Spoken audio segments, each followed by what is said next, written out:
Welcome, everybody. Is this thing on? Let's make sure this thing's on. Welcome, everybody, to another Georgia Archery podcast. I'm your host, Big John Chandler, and this is where we talk about, well, anything and everything to do with archery in the state of Georgia and Georgia archers wherever they may shoot.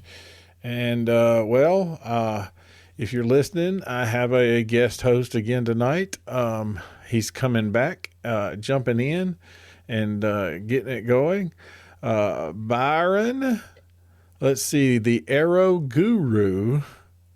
Tom, what's up, Byron? Good evening, sir. How are you? I am wonderful. I am doing great. I have, had a great week and a great weekend. How about yourself, man? Did good. We're wrapping up the end of the buying season, and so that wraps up travel for me. So I took my wife off for the weekend, so we went up to Blue Ridge and did a little eating and drinking and being merry. That's a great thing to do on a weekend for sure. I mean, everybody should do that every once in a while, take off and enjoy life, because life is not, you can extend it. I can't buy no extra length, No, we deal with enough serious stuff. We try to go out to dinner on a date once a month, and we try to do something once a quarter for a weekend, and then we try to take one good trip a week or a year, just meter it out and stay connected and that kind of thing. So for sure. I mean, that's just the way it is. A lot of folks, and your kids are getting older, so, I mean, we took care of kids for a long time, but we want to make sure that you still keep your significant other, first, because they're going to be there after the kids are gone, so a lot of our friends end up divorced after the kids are out of the house, because they never kept that part of the relationship up. It was all about the kids for the longest, and they sort of grew apart from each other.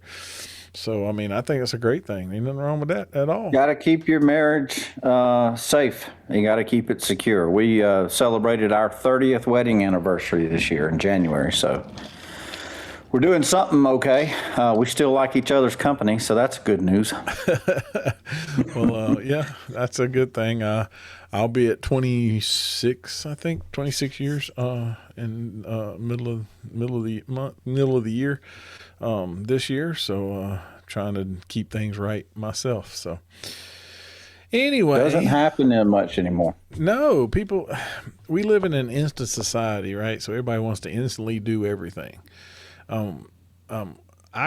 I mean, we courted each other, we dated and, learned to know each other and whatever. Now people just jump in, get married within a week. And, if they don't like it, they go, well, we can get a divorce. That's not how that's supposed to work. But no, and we talk about how people do things backwards all the time. It's like they date and participate in activities that should be reserved for married people. And then they get pregnant, and then they get married and try to fall in love. Like it's sort of odd, but we had a pretty interesting. I met Miranda when she was 15, so like we've just known each other forever, since we were kids, basically. So that's cool. And she's got to be a pretty good woman to put up with you all these years. She's a saint. She's a saint. She's let me run around and be the arrow guru and shoot archery and go hunting, and like she encourages it. She says, "Hey, you need to do those things. That's part of what you do," and she wants. So it's pretty neat. I think if you get someone that isn't selfish and after their own interests, but you kind of put their interests first and they put yours first, you tend to work out pretty good. Well, that's 100% accurate for sure. So I'll tell you, you said you went up and hung out in the mountains with your wife and had a great time. That's awesome. Of course, busy season, buying season is slowing down, but busy season is not here yet. So the shop is sort of slow. The guys kicking a tire every once in a while and looking it over and getting phone calls and doing this arrow, that arrow. And for outdoor season, people are, getting stuff ready because outdoor season is upon us. Indoor Full swing. Indoor season's over, and 3D, some guys actually need more arrows because they done lost some since 3D season started. And people replacing things that they think, they thought that they were going to be all right with, but they wanted this, that, and other. So little things have happened that kept customers in the store. But this weekend, so I work Saturday because I work every Saturday. But this weekend, my oldest daughter came to stay Saturday night, and then she left Sunday. And then I smoked 2 big old butts on the offset smoker, and Sweet. So we ate our Easter dinner Sunday with some smoked butts, and let's see, we had deviled eggs from Fresh Eggs, and we had a cobbler and apple dump that was made, baked beans. So we ate good. Got time to hang out with her because she doesn't get to come down. She's working all the time, that kind of thing. So she don't get to hang out. So it was good. Just all the families just sitting around, hanging out, talking about different things, and enjoying our time together. Like you said. Fantastic. So that's what I did. Come today, it rained yesterday. So come today, I was like, I think I'm just going to sit here. I got a few new things that came in to hopefully help this thing go. I got a new arm for my microphone and a new cable and a couple of other little things that I have trying to just little pieces. You can make it work with what you got, but buy a piece here, buy a piece there, make it better. So that's what I've done. So, but Audio equipment, huh? Yeah, just a little bit. So we haven't talked because the time before it was Vegas was fixing to happen. We went when last time you were on. So did you get to watch Vegas? Yes, I was a little annoyed because it started so late, and they they had the kind of the dog and pony show at the beginning, and I kind of got disinterested, and then I picked up the shooting when it started, and I'll be honest with you, I watched it like I would a NASCAR race. I watched the beginning, and I kind of dozed off, and I woke up for the men's final. Got to see the end. So I wasn't very attentive. I seen Rio jumped up there and got his third Vegas Classic, I think. Yep, that's in a senior class. So in the senior class, yeah. And he hasn't shot Vegas in the last couple of years. So he's actually not even been in Vegas for the last couple of years. And so he decided he'd step up and try it again, and he made it, so that's a good thing. Yeah, he shot a lot of 3D the last couple of years. It's been enjoyable to see him out at the ASA tournaments, For sure, yeah, for sure. And then little Chloe Nelson in the young adult youth championship division. That was pretty cool to watch her win it all. Beat up on the boys. So that was pretty interesting. We hear a lot of times that boys pull more weight, get to hold more for outdoor. It definitely is an advantage. For 3D, it can be an advantage because you get more speed and you don't have to shoot. You can shoot a fatter arrow and still get the same speeds, that type of thing. But indoor flattens the field, right? Because it's 20 yards. It's whatever it is. So, more power to them. It was a record-breaking weekend, not for people. They didn't have the most people they'd ever had, but there were a lot of records broke. First girl to ever shoot a 30X. Yeah, and then there was a 90X shot. Yep, 5 girls made the shoot down that shot 900. Awesome. So that's the biggest they'd ever had. Paige says that she's shot the most 900s and didn't win. Vegas. That because when she shot a 900, she had to go to a shoot off. Usually it was just one or two, and she didn't, get the win on the shoot off. Alexis Ruiz with her, placement of second. But she was her first 900, and so she was happy about it. She's a past champion, and she said she's finished first, second, and third in Vegas. But the 900 was one of those check marks that she wanted. So, well, a lot of professional archers, that 900 almost is more important to them than the championship. Like that 900 means something to a lot of those pros. Well, it does. I mean, that is not an easy task to, to do the math. It's getting easier. That or something, because every year they keep growing the amount of 900 shot. So in the men's division had 32 900 shot. I said 30 would be in the shoot down. Yep. So shoot I can off. tell you. Excuse me. So I can tell you that I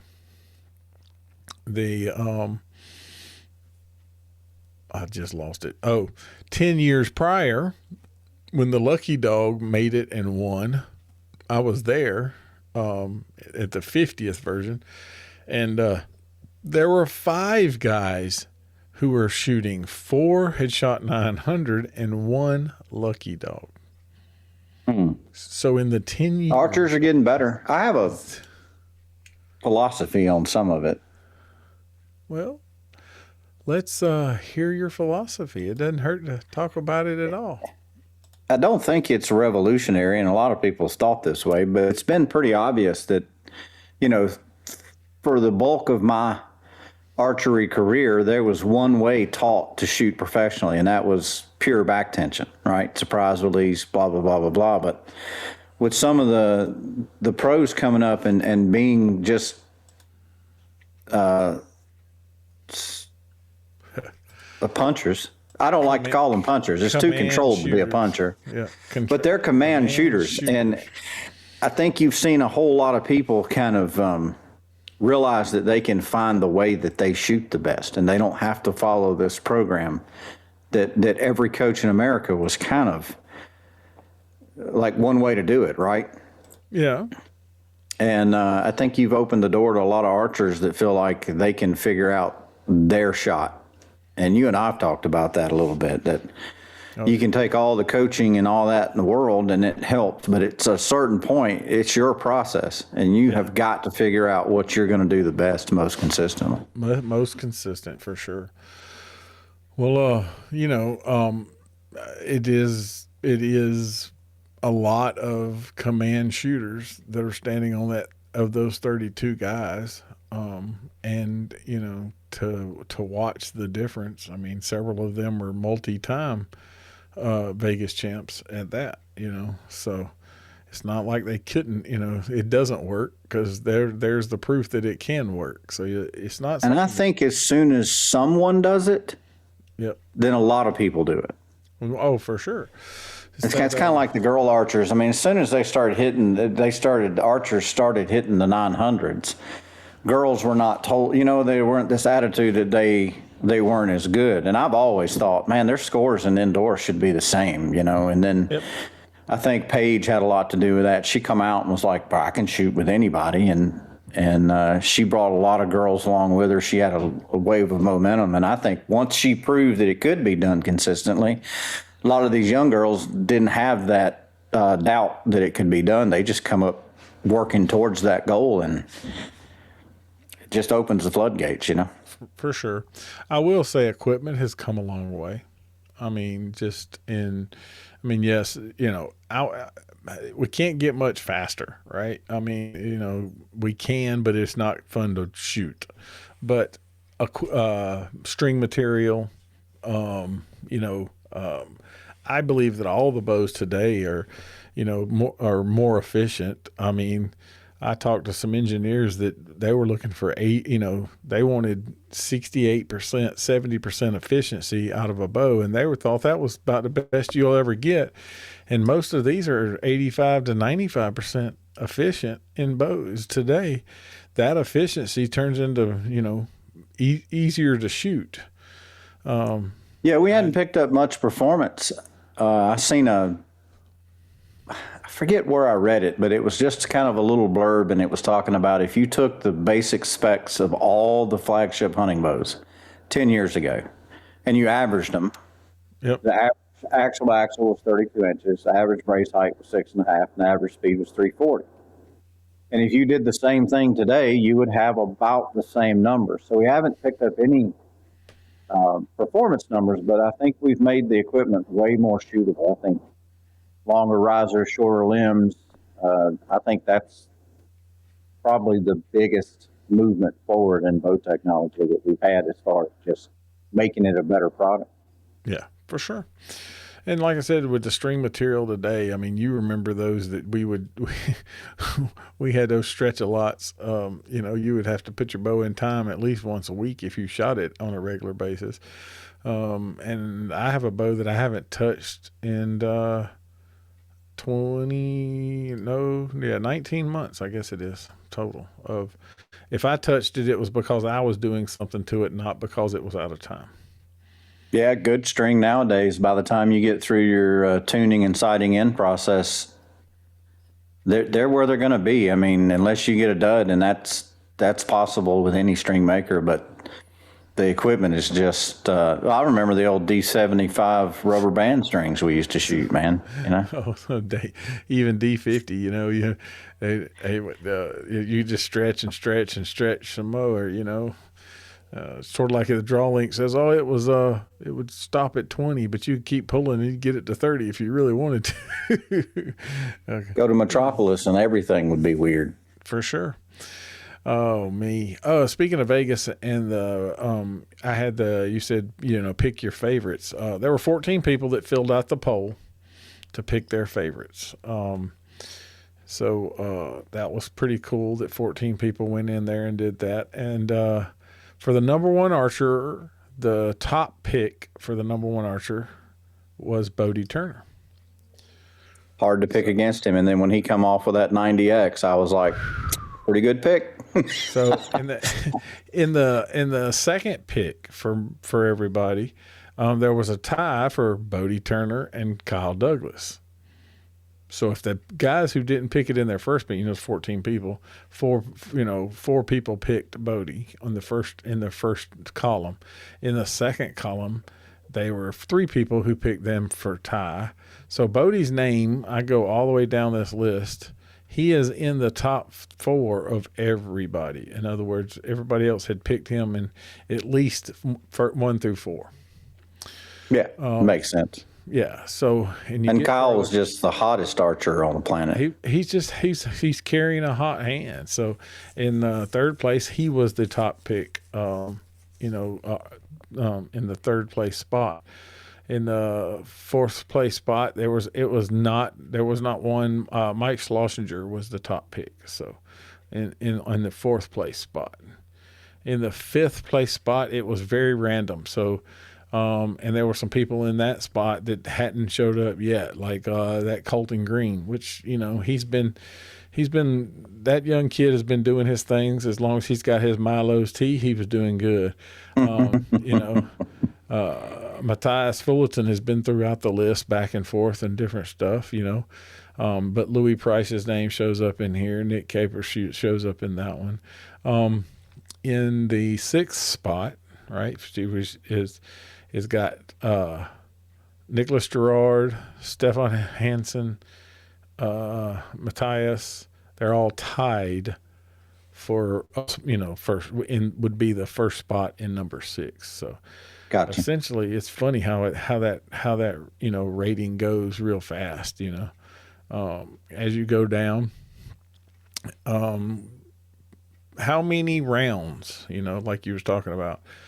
So the most people picked that 10 to 15 rounds of shooting. And they go to inside out on the third? It was the fourth one. Fourth end. Inside out, no. So they don't do inside outs anymore, but they go one end of regular X is scoring. the 10, right? One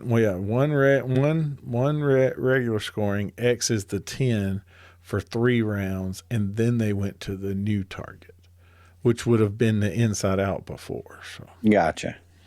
But I think it's based on people as much as it was based on, when to do it. So, gotcha. But the lucky dog, right?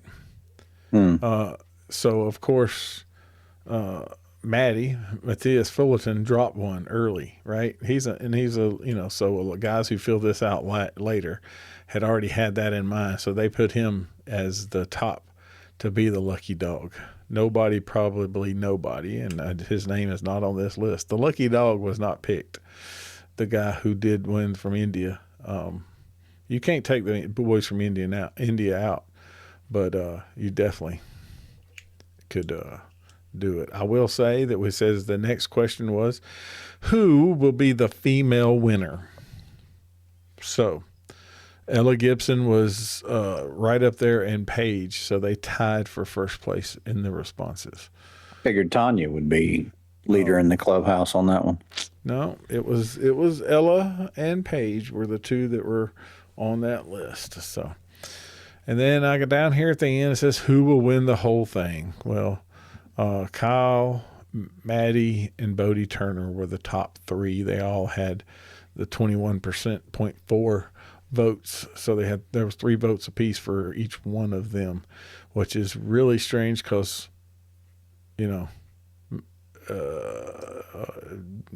the guy who won is not even on my list of who won it all.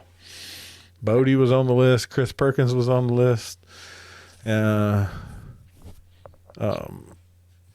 Douglas was on the list, and Maddie was on the list. So, I mean, and Bodie. So that's who they pick. People pick. So, and that's kind of silly because Schlosser's been the number 1 archer in the world for nearly 3 years now. No, it was 4.5 years before. 4.5. I mean, the guy's called Mr. Perfect for a reason. It's not a joke.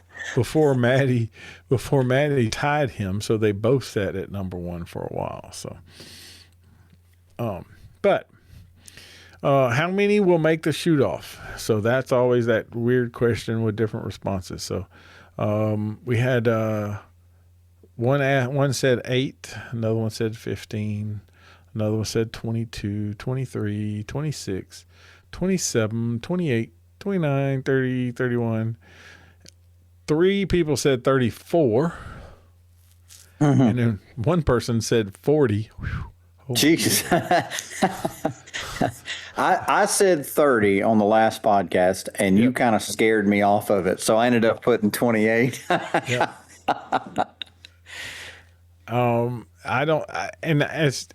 What scared me, and I'll be honest with you, is that the count at the 5 spot was so low. I was shocked because of guys who are preparing for Vegas. They go in there and shoot that blue face. Mm-hmm. They should easily be 120 X's, right? I mean, you would think, but I guess them 2 extra errors per round get some people. Do you find the blue face is easier to aim at than the Vegas face? I do. Personally, I do, and the reason being is that the big X in the middle of that thing looks like a hole to me. I can see it, right? As an old guy and a guy who shot a lot of blue face, the younger kids hate the blue face because they don't ever shoot the blue face. The 3-spot Vegas or the rumble face, which is nothing more than a 5-spot Vegas, they're used to yellow. U.S. Archery uses yellow, so that's what they're used to. So the blue face is like an oddball for them. I guess being in Georgia, when I was a young man and shooting leagues and whatever, we always shot the blue face. Right. Yeah, it was always, and we shot 450s or, different things. And I mean, it's been the biggest state championship in the state for the longest time. But I mean, like you said, Georgia was leaning into the bow hunter, and the GBAA was the bow hunters organization to be a member of. So, Yeah. And so it's just. I mean, when I was a shop rat and over there in West Georgia, I spent hours with 4 or 5 guys shooting at the blueface, and it was closest to the center, and we'd all wager a quarter a shot. Oh, for sure. And we would trade $5 and $10 worth of quarters all the time. Long. That's right. Back and forth, for sure. But that's pretty cool. I haven't calculated the winner of this yet. I was just wanted to give all that information, some data that we were talking about. I hadn't even looked at it last week, so I broke it down, and I was like, well, we'll just talk about that for sure, because we were talking about Vegas and the odds. But 32 is pretty slick. That's a lot of Stout. That's a lot of 900s for sure. But yeah, it was looking really good on day 2. I mean, there were tons and tons of people who were, and yes, there's a fall off, but the day 2 numbers were bigger than they'd ever been before. So yeah, it was almost impossible to look at the scoreboard on day 2 because it was like everybody had had 60 of them going in. Yeah, I use it all the time, like when I'm teaching homeschool classes and try archery classes, because this is the Super Bowl of archery. Go watch the shoot down so you can sort of see. They talk about, well, I want to hit the middle. I'm like, well, do you think you can hit the middle every time? And they're like, well, that's what 900 does. 900 hits the middle every time. I said, but here's a number for you. There's 3,184 people shooting that. And there were less than 200 total that shot 900s in any class. I've told people a lot. It is not hard to hit an X at 20 yards, but it is really hard to hit 30 of them 3 days in a row. That's really impossible. For sure. Oh, me. Yeah, I really look up to anybody that has the mental fortitude to play that game, because I will tell you, my ADHD, it comes apart. Like several times in my career, I've decided I was just going to see how good I could be at indoors. And I mean, you've seen me do it. 60 days in, I'm like, screw this game, man. I hate this game. I don't want to do this no more. I quit. That's right. Where's the 3D targets at? Exactly. Well, that's what, Tim always talks about, type A personality versus type B personality, and who can, do that. It almost seems like the indoor game, you have to turn your mind off, and it's all process. And then with the 3D game, the way my mind works, every single target I've ever looked at in the 3D game is different. And so each one of them is a problem to solve, and that keeps me engaged. I guess that's the reason I've always enjoyed that particular kind of archery. That's probably the reason I enjoy field so much, because it's a bit of both, right? You got a target with an X. You're shooting at aimable spots, but you're also running your sight. So you got to keep track of what you're doing. Each target is, each target has their stake rules, and you got to be on your game. Yeah. Well, see, I think that on the West Coast, that's why trail shoots and Mark 3D is so popular, because they get the best of both worlds on that. They get the 3D, the shadows, the dew, but they got something to aim at. Where you don't, I mean, yes, you do. There's rings on the target, but they're not bright orange, so you can aim at them like you can. But they, it's easy for them to throw up a trail shoot or and have 100 people just show up, just call, you could probably announce it on Friday and 100 people show up on Saturday to shoot that event. And they shoot it all over. We just don't shoot that here.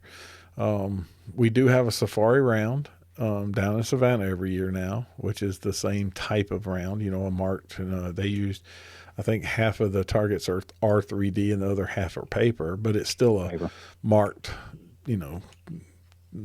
round and out to 100 yards or whatever it is. So Yeah, so that's the difference. It's crazy the difference between archery is archery, but West Coast versus East Coast and what became popular, you know.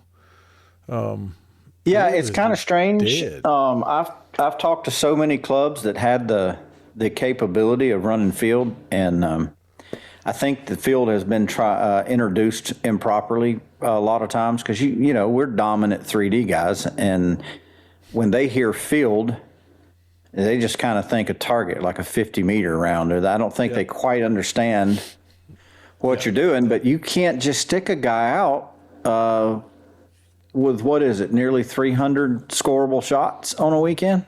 Yep. I don't think you can do that. I know the first time I did it, I was mush by Sunday afternoon. Like I was done, man. My brain was cooked. And I tell them like, hey, let's do half a field round and 3D targets, combined score, and introduce these guys, and let's just get them used to the format first. And I don't know. It never really come to fruition. I still think there's legs there though. Well, I tell you, NFAA has changed their field tournament, so they have removed the fans and the walk-ups. Okay. Yeah. Now, as well as I do that it's an international round now, essentially. 3 arrows at each target, 12 targets versus 14. They've done a lot of changing because of the fall off in participation, I believe. I really do. So they took the weirdest things, which I thought were the coolest things because I like to learn something new, right? The difference things, the things that were so far different, they took them out. I mean, the opportunity to shoot the wrong target was there. Like you had to pay attention. That was part of the reason I thought field was a lot of fun. It's like, all right, you do still have to pay quite a bit of attention. I figured they took the fans and the walk-ups out, noting safety, but that wouldn't make any sense to me, but that would be what they would say probably. No, it's a participations number, and they'll figure if they cut that out, right? It's less mistakes. It's quicker because everybody steps up. In most places, everybody steps up 4 at a time, all shoot at the same time and approach the target. So if you had to move fan, that slowed you down, and walk-ups didn't usually have enough room for everybody to walk up. And you had to wait for the clearance of the other side versus this side to walk up to the closest part. So I just figured they'd get rid of it for that reason. I enjoy field. I wish it would go back to the big, long 2 days of grinding. And every person that I ever took to a field tournament said it was the best thing they ever did. It was the most fun. They were the most exhausted. It was the most arrows. It was always the most of everything, but they would do it again, right? So, so I don't know. I'll think of his name in a second. I apologize to him because I know him really well, but he run the club up at Kennesaw, and he said something to me that was pretty interesting, and I find it true. It's the only game you can work on your shot as you play it. Like you can work on things while you're playing that game and get better as you go. I tell people all the time, if you show up to a national level ASA event and you didn't bring it with you, you're not going to find it there. No, it ain't laying out there on the course for sure. No, sir. If you didn't bring it, it ain't going to be on target 10 waiting on you, But yeah. But you could work through some things on that. 100%. You definitely learn your equipment more than you ever will any other time. And you learn you as your shot process better than anything it is. And like you said, working on it, let's say you screwed up and you misset your sight. Well, you're done on that target for ASA. Just reach up there and click it and shoot the 3 more arrows into the right spot, So, and then you learned from that. So it happens. And you learned a lot about and supposed to shot how the you right performed. target. I'm sorry, I didn't mean to step on. Well, shoot the left. You learned a target lot versus about the right target. Yeah, and you learn a lot about what you do when you're tired, when you're fatigued. For sure. Like mental game, physical game, both. Like you can analyze yourself quite a bit there. I'm telling you, the first time I shot it, about halfway through Sunday morning, I was surprised I was hitting the bales. I was worn out. It was straight. It was straight habit now. And it was hot. Oh yeah. You have to rely on it. It's always been my favorite game. It really has. It's fun. It's kind of one of those things. I found fields pretty late, and I'd wished that I'd found it when I was around 25. I felt like that would have made me a better overall archer from the get-go. 100%, no doubt about it. But so let's talk about who shot this past weekend. This past weekend, the girls with bows had their shoot. I posted a little thing that said, "Boys, don't be scared of the girls." Yes, girls with bows are hosting this event, but anybody can come. They ended up with about 30 shooters out there for the weekend, so that was pretty cool. Kudos to Alicia. She is trying her best. We're just keeping on. Yep. No loss of momentum, no loss of steam. She just keeps that train rocking, trying to get girls out on that archery range. For sure. She's done well. They're doing it, and what she's doing now is this money, any little bit of money that she actually makes on this, will actually go to purchase a piece of property or lease a piece of property, not purchase, lease it for hunting for females. Amazing. So that new females can have, she does the Artemis thing, and they had to turn away girls because they didn't have enough spaces. So they're figuring if they had this space, because it's a one-time hunt they do every year, and they just don't have but a certain amount. Well, she figured if you get this space, they can run 3 or 4 times the girls through there, one time a weekend to get, more females hunting, and that's the cool part about it. It's really cool. So you can find all that information on the Girls with Bows. Find Alicia, and even Gretchen. She's digging in there too, helping out and doing her thing.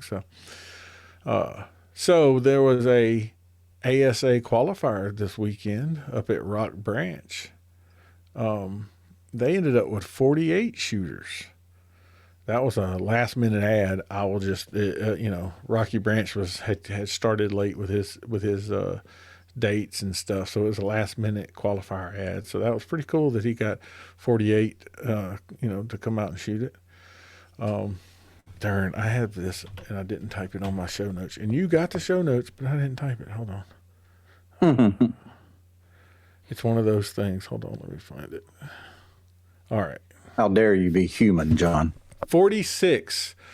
That's what it is. The NGTA, the North Georgia Traditional Archers, has their shoot first Saturday of every month in Gainesville, and they had 46 shooters Saturday morning. So that was pretty cool. Them stick and stringers, them guys are just awesome.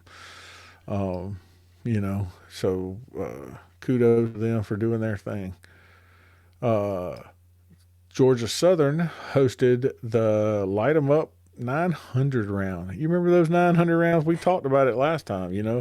We used to go out there and shoot them 900 rounds. Well, they hosted one down there and had a good crowd. I didn't see the exact numbers. I saw some pictures. It looked like they had a whole lot of fun down there at Southern.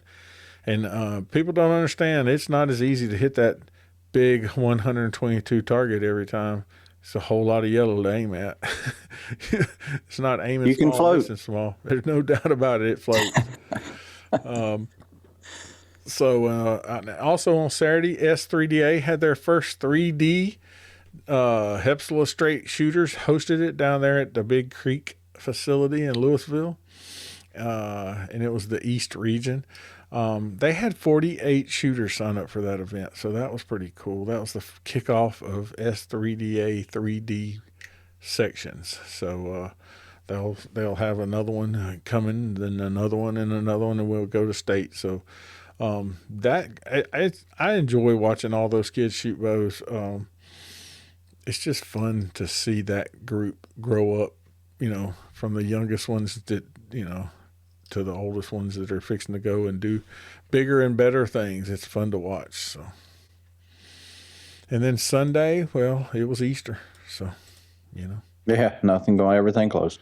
Well, for sure. I mean, people, did their Easter church and Easter family, and a time to reflect on the holiday and what's it about, and that type of thing. So yeah, we haven't never. I don't know of anybody who's had one on Easter Sunday. No, no. I don't think. I do remember one year that Robert Hilsman's had his Easter shoot on Saturday, which is a 3D shoot, and every 3D target had eggs hanging on it. Oh, that's funny. And so you could shoot your target, or you could shoot an egg at your target. In other words, shoot one of the eggs that was hanging on the target, and you could get the prize that was in it. So, and he had some decent prizes for some of the eggs, but the 3D guy would be like, I got to have my 12. I don't care nothing about them eggs, and then there was a $500 prize out, and nobody got that. That was pretty cool. Oh, I've been shooting at eggs. Yeah. I like to have fun. Yeah. So, it's pretty cool. So, yeah. So that was, just, things that we've done in the past that were pretty cool, but yeah. Let's see. Let's see here. Midway through, I always like to talk about it. You can find us anywhere and everywhere. You can find this podcast on YouTube videos. You can see our pretty faces. We both have voices for radio, or face for radio, but we're smiling just the same. You can always find this on your favorite podcast app and listen to it as you're riding down the road, going, doing whatever, traveling, and check us out and do it. You can find us on all the social medias. We're everywhere and anywhere there is social media.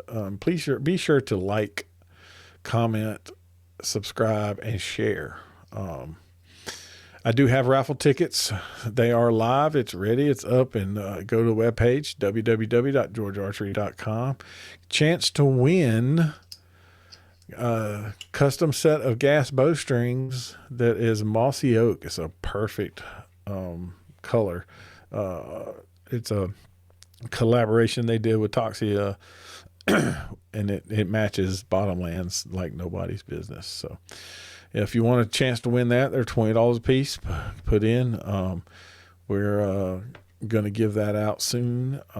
Just trying to get more people to buy the raffle tickets. That the money that's raised off the raffle tickets is going to help buy things like the arm, the pay for the freaking internet to get this, and the data to push it out, to get it to record it and doing, because all of this isn't free. But you can find all of the dates that we talk about on the webpage. Like I said, that's www.georgiaarchery.com.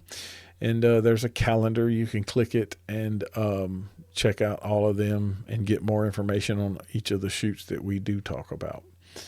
So yeah, that's that. I always have to. You gotta pimp your product every once in a while, right? Heck yeah, man. Look, if you shoot a bow, find one of these shoots close to you. Go support your club, man. Go hang out and meet some people and support your club. It's important. Oh, it is. I mean that, and support all the local archery shops. Just go in and 100%. It's easy to click an online button and buy something, but how many times there's a lot of stuff for sale that people clicked an online button and bought it, and then like, that's not what I wanted. If you go find someone that's got it, touch it and feel it, and you can touch and feel at the archery at the range too. A lot of guys have a bow that you've been looking at, and you can talk to them and ask them what they think about that bow or that arrow or that sight or that release that they're using, for sure. So, well, and there's not as many true deals out there anymore. The manufacturer's done a good job protecting their dealers, trying to keep the pricing integrity. So, man, support your local shop. Go shoot a local club. Got to do it. Yep. Hey, did you see all the funny April Fools things that were posted on April 1st through the social media? I did not. I was otherwise occupied. Oh, there were some funnies for sure. There always are. I went to look for them. I think the Trophy Ridge did a whisker biscuit that's got rollers to speed your Yeah, arrow. I saw that. I did see that. There were some Easton did some kind of quantum something arrow. Iron Will had a AI arrow broadhead that would automatically AI find your thing, and it was fun to watch. Just I always get a kick out of them. So and then Brady Ellison decided he was going to retire. So his fingers just won't take it anymore. No, yep. He was ready. He was done. So he was going to retire, and that was April Fool's as usual. But it's always fun to watch that kind of stuff, So it's neat to see when somebody comes up with something actually kind of unique. Yeah, something that I remember, like G5 did their 3.5-inch cut fixed blade broadhead. I thought that was pretty neat. And there are people who would buy that thing if they made it. There's no doubt about it. 100%. Yeah. So I recall actual broadhead that was expandable. It was like a 3-inch or a 3.5-inch. It was called the Axe broadhead. Do you remember that? Yep. Mm-hmm. And it was open after penetration. So if you didn't get an exit, you didn't get much of an entry. It was iffy. I went out and shot a deer with one because I shot a deer with every broadhead I carried in the shop at that time. And yeah, like I had about 580 grains behind that joker with a 70-pound bow, and I shot a buck. And it did not go through. and fortunately, he didn't go very far, and I watched him fall. And but there would have been zero blood if I had not watched him fall. I was like, all right, experiment over. Done with that. Next. I understand. And that wasn't April Fool's, man. They were trying to sell them things. They were trying to sell those for sure. Yeah, there's been a lot of things that have come in and out that's like, you look at it, and some things are the strangest things in the world, like, and then other things like, who would ever thought that your number one accessory today would be limb legs or legs for your bow to prop up on the floor? Who would have thought? Yeah, and in the South, like we don't. It's weird to me. But I've seen a bunch of them sell though. So that's what I mean. It's crazy. And then everybody's making one now, of some sort. Yeah. So yep, everybody. Yep. So that's pretty neat, pretty interesting that you would not think that would go, but it did. And other things, you're like, man, if they just did this, and it would be so much better. So, and then with knowledge. We have too much knowledge. Let's just be honest. There's too much knowledge on the internet today. Some of it can be trusted, some of it not so much, but there's just too much access to too much knowledge. But with all of the tunabilities of bows today, people can be a bow technician with the help of YouTube, and without a bow press today, with so many things that, boy, did we do some things that we shouldn't have when we didn't have a bow press to make a bow work. I mean, draw it halfway back. Hold on, let me fix this. Let me put that. We did a lot of things that are a little sketchy now to make work. I remember cam in the house. I'd draw them about quarter of the way and have somebody stick a screwdriver in the cam. Set it down on the limbs. Ease it back down on the limbs. Put a twist in your string. 100%. It was not. It was probably not advised. No, but we did it, and but with the way things, with all the different technology added, like you said, the speeds haven't changed, the performance hasn't changed, so we had to do something. So easy tune. I mean, how many plastic shims have you lost, and how many E-clips have you slung across the range over the many years of working on bows, right?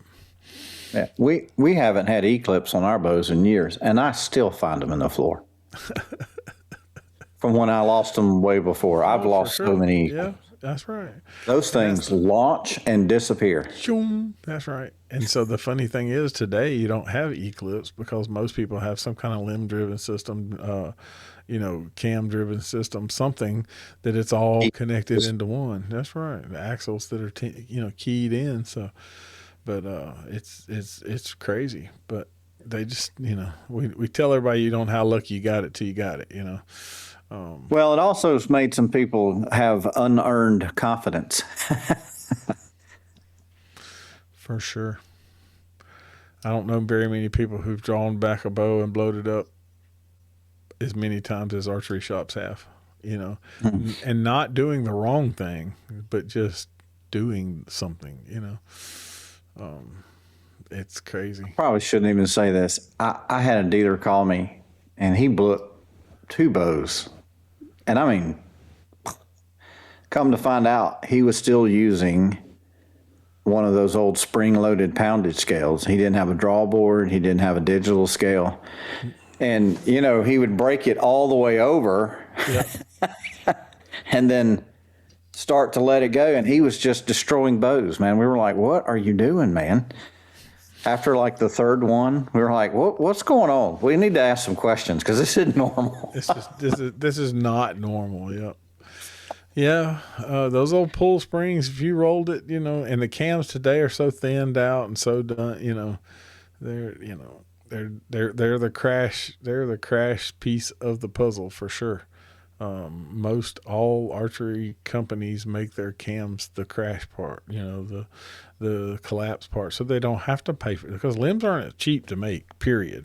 No, don't get me wrong, cams ain't cheap to make either, but limbs are definitely more labor intensive than a CNC, program on a CNC machine, And there's just way less SKUs. I mean, your cams are your cams. You can have 50-pound limbs, 40-pound limbs, camo, blah blah blah blah blah, and it's just way less expensive to replace those cams. And a lot of guys don't really know that. There's crumple zones on them. Did you dry fire it? No, I didn't dry fire it. And the bow kind of tells you what happened. Yeah. For sure. But that's what, it's crazy. So do you know who's shooting this weekend? Looks like Gainesville shooting. Yep. So this weekend. Up towards me. Yep. So this weekend, there's the GAA target. And the reason I say target, not field, because they're standing in the middle of a field shooting a target. And that's called target, not field. Please get that right? That's what people think when you say field, they're thinking you're standing in a field. So their assumption is that's field. No, that's not field. Field is through the woods at targets. But target archery is the state outdoor championships, which will be held over here in Conyers. And it's a 2-day event. It's a 1440. This will be the earliest. Wow. This will be the earliest event that this event has ever happened. So you'll shoot for regular adults, you'll shoot 90 meters, 70 meters, 50 meters, and 30 meters. The 2 longest will be at a 122, and the 2 shorter will be at the smaller 80 centimeter single face. So. Us old guys get a little closer. We start at 70. We don't have to go to 90. So, and then the kids get different distances, but you'll shoot you'll shoot your 2 longest on the first day and your 2 shorter on the second day. So it's a 1440. It used to be called a feeder round. Right. And this round was normally in the last, I can't tell you, 10 years at least, probably, or if not more, was always held opening day in September. It was always opening bow season, or deer season. That's usually when this has been held, because they tried to push it past the hot. I was like, y'all are ridiculous. It's still hot September, But so they have moved it into the early part, hoping that maybe that won't be as hot. If it was like today, it was a beautiful day. I mean, it was a little windy, but it was a pretty day. Pretty day. So also RBO has their regular 3D shoot. They shoot 2 days, so it's Saturday and Sunday. And then on Saturday, like you said, Gainesville Archery Club is having an ASA qualifier up there. That is where state championship will be held. So if you haven't been up there to check out what Gainesville looks like, you might want to go up there and get you a practice round in, because they are practicing on some of the lanes. Not saying that that'll be a lane that you'll shoot for sure, but they are all of their lanes for this year, and all their shoots will actually be a lane of one of the targets from the state championship, because they'll have to shoot, multi lanes for that. Also on Saturday, Rocky Creek Archery Club is on the docket to have a 3D shoot. And S3DA will have up in Carnesville, will have their second regional. That's the North Region's qualifier. BAM Archery is hosting that event up in Carnesville. So if you haven't registered, you need to register. You can register for the GAA state target. I think is still open till Wednesday. Sometimes it closes early, but you can still go in there and get to it, or find out who to call if it is closed. You can get it at the Sport 80 on U.S. Archery's webpage. And then the S3DA, if you want to register for that event, it'll be opened a little later. Usually they trying to get as many people in as they can. You can find it on the Sport 80 S3DA Sport 80 page for it. Where's Rocky Creek Archery, John? South. You had to ask me. I could told you during. Sorry. Oh, it's all right. No, it's just I wish I knew everybody's. Man, my phone just pick it up. Dexter, Georgia. That's it, Dexter. That's what it was. See, you got there faster than I did. So I'm quick at finding location. Yep, it's in Dexter. So, doing their thing down there. And then on Sunday, S3DA on Saturday, qualifier for Gainesville on Saturday, and then on Sunday, another qualifier for Ace Archery, and it's their first 3D shoot of the year. So we haven't hosted a shoot. This will be our first one, and it's also an ASA qualifier. So it'll be out at the Clybell shooting range. There'll be signs. I've gotten several messages, because there's two different addresses. Because some people go, it's Clybell. No, it's Charlie Elliott. No, it's Clybell. No, it's Charlie Elliott. Well, okay, yeah. Charlie Elliott is one little section in the Clybell WMA. And signs will be up, but where they shoot the guns and the shotguns and where the 3D range is where this will be. You will use their practice bells like they've got out to 40 to warm up on, and then we will have targets out on same place that the girls with bows had their shoot. We'll have different targets, but we'll set the range up and have it out and ready to shoot. So please go and support us and get some more ASA points. Yeah, if you look up the Clybell shooting range, it's the same address. They're just across the road from one another. Pretty much, yep. Same address across the road from each other. That's right. Yeah, and if you're like me and didn't know where Dexter was, that's just a little southwest of Dublin, right across the interstate. Yep, just below. Yep. I couldn't remember what town it was in. I wanted to say it was past Dublin, but I didn't know I didn't know that Dexter. I didn't have that in my. I've spent a lot of time in Dublin. Yep. Hunting turkeys. Speaking of turkeys, have you got some turkeys to hunt? You gonna try to get some? I don't really have any near me. I've got some. I got a dealer up in South Carolina that's just begging me to come shoot one of his turkeys, and then I've got some friends in South Georgia I hunt with, and I generally spend most of turkey season, as much as I can, at least in Florida. I've killed more Osceolas recently in the last few years than I have Easterns, just because I got places to hunt down there. So I'm planning a trip down there. I've got a dealer to go see. Daytona Archers is having a really big tournament every year leading into hunting season. They're starting to get that thing bigger and bigger. I think this past year they had 400 archers and giving away a bunch of prizes, and we donated some stuff to them. So I got to go down there and meet with some of the guys from Daytona Archers, see a dealer, and while I'm there, I'll be turkey hunting right outside of Orlando a couple of days. So I got a plan before the end of the month to do that. Find one of them turkey birds. So, yeah. And there's lots of things coming up. Like you said, you can check it out on the webpage. It's easy to find the calendar to schedule when you're off, when you're not off, and try to get, what's going on a weekend that you can do your thing. Because it's always something going on, May will be here. I mean, we just started April, but May will be here in a minute. People were getting ready for Minden at the end of the month, and then TAC has happened in multiple places already, and still going to happen. That first weekend in that weekend is actually a TAC in Oklahoma, I think. The same weekend as Minden, if I ain't mistaken.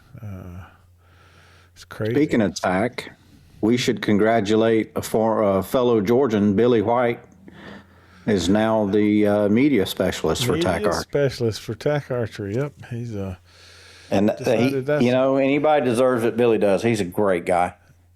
And media is his thing. In other words, he likes to talk to people. So he's good, man. He's good at what he does. He's a good photographer. He knows how to tell stories, and he loves archery.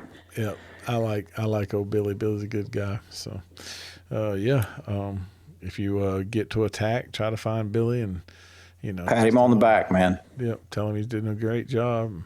Keep doing what they doing, because man, that thing's moving like it's nobody else's. So we've needed something like that, and thank goodness they've done it, because it's really been successful. I'm very proud of those guys. For sure.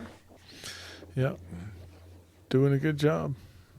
But yeah, what else you got to talk about today? Let's see.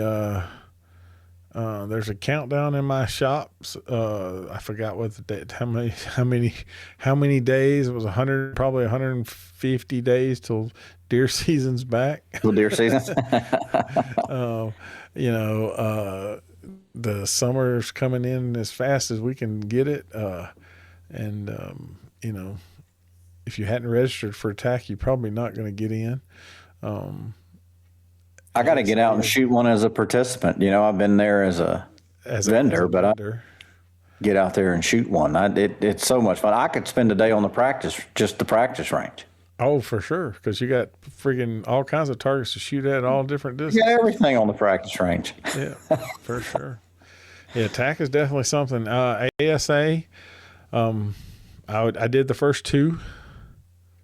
And I was contacted today and also the other day and asked, we're going to talk you into going to Kentucky. So they got some talking to do, but if I do go, that might be the next one I make. Minden's my favorite. You like it because of the food. You don't like it. I like to go eat in Louisiana. Yes, sir. That is true. I actually like Kentucky. I've had a couple of rough goes of it, but I've also shot really well in Kentucky.